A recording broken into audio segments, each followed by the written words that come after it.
Our Old Testament devotional thought today comes from our reading in Genesis chapter 18 with the great encounter of Abraham with God, what theologians would call a theophany, where God physically manifested his presence to them. Now, usually this would have been Jesus, the angel of the Lord, the captain of the Lord's host, Melchizedek, okay? Comes under many different names in the Old Testament, but this was a physical manifestation of God. This would have been Jesus in his pre-incarnate state. Now, in Genesis 18, verses 1 to 5, the Lord appears and God initiates this encounter. And I kind of like that when God wants to say something to us, he doesn't mind initiating the encounter. Sometimes we think it's all on us, but there are times that God has something to say to us, and he initiates the encounter. Now, most of us would be very happy with God's encounter and the promise that he makes to us and the rhema that he speaks to us. And, we would just be so excited. And then we would go back to sleep or we would go home after service. But that wasn't Abraham. The principle I want you to see is this.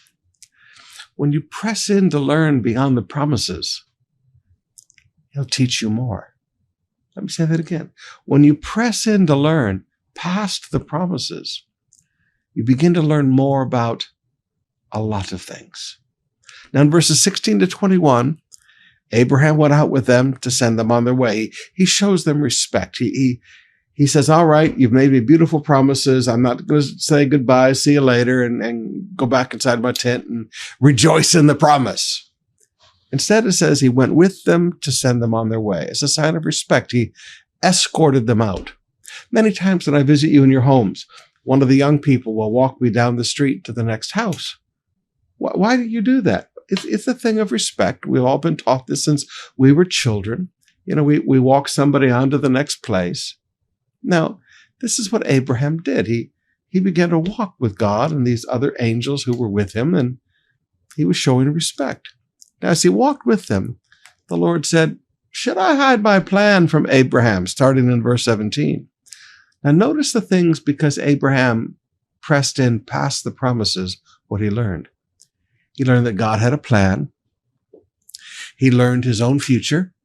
Abraham will become a great and mighty nation, and all the nations of the earth will be blessed through him. He learned God's motives. Verse 19, I've singled him out so that he will direct his sons and their families to keep the way of the Lord by doing what is right and just. Then I will do for Abraham all that I have promised. He learned God's motives and God's expectations.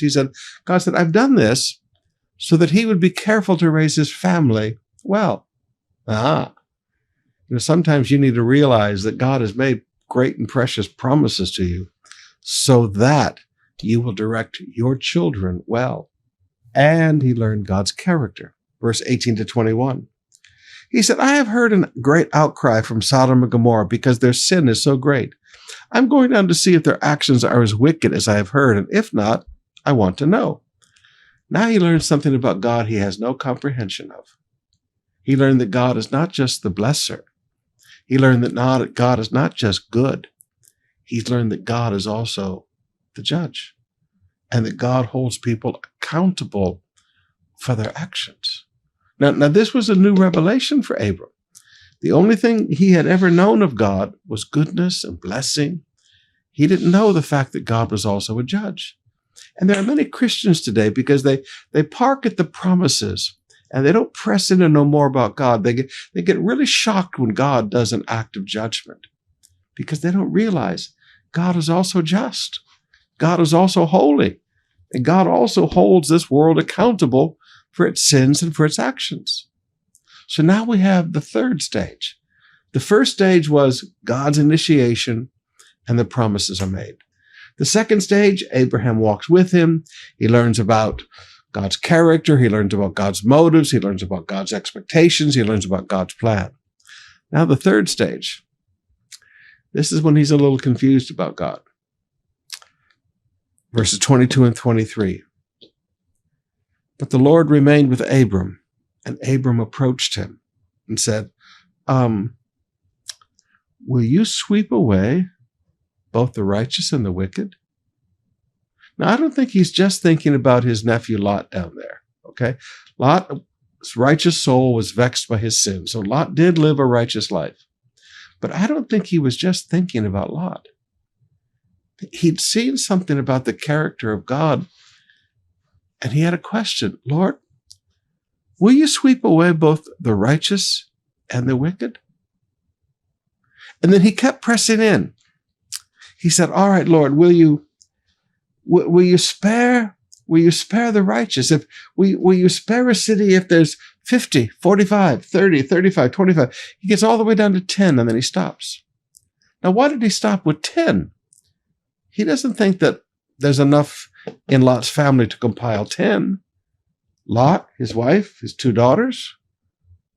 The daughters are not married yet, so there's not. He didn't just stop with Lot's family. He stopped before Lot's family. He stopped when he understood that God is so merciful that for the sake of the righteous, God will stop his judgment upon the wicked. I wonder how many airplanes have not crashed because of a righteous Lola or a righteous Lolo sitting on that airplane. I wonder how many times the city of Manila has been spared because of the righteous people in the city. God will spare the wicked of a place just because of the righteous that are there. And he learned another thing about God. He learned that God will patiently listen to a conversation and that God's not embarrassed to answer questions. Have you ever noticed how much time Jesus spent answering questions in the Gospels? God's not intimidated by our questions. He doesn't mind having a conversation. God doesn't mind not doing all the talking. He doesn't mind listening and answering our questions. Now, beloved, if you really want to get to know God, you have to learn to press in past the promises. And the more you press in, the more you learn.